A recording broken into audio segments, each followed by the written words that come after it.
देशाची अर्थव्यवस्था 8% वाढली. पक्षासाठी नाही तर देशासाठी लढूया, सर्व खासदारांना पंतप्रधान मोदींचं आवाहन.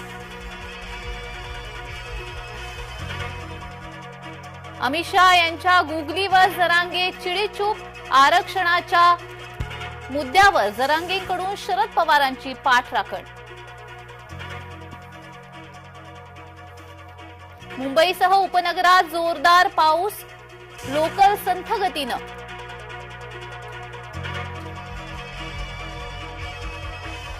अमेरिकी निवडणुकीतून बायडेन हटले. राष्ट्रपतीपदासाठी कमला हॅरिस यांना समर्थन.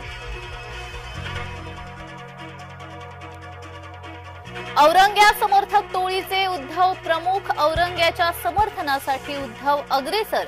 गृहमंत्री अमित शहा यांचा घणाघात. शरद पवार भ्रष्टाचाराचे सरदार. देशात पवारांनी भ्रष्टाचार रुजवला. अमित शहांचा शरद पवारांवर हल्लाबोल.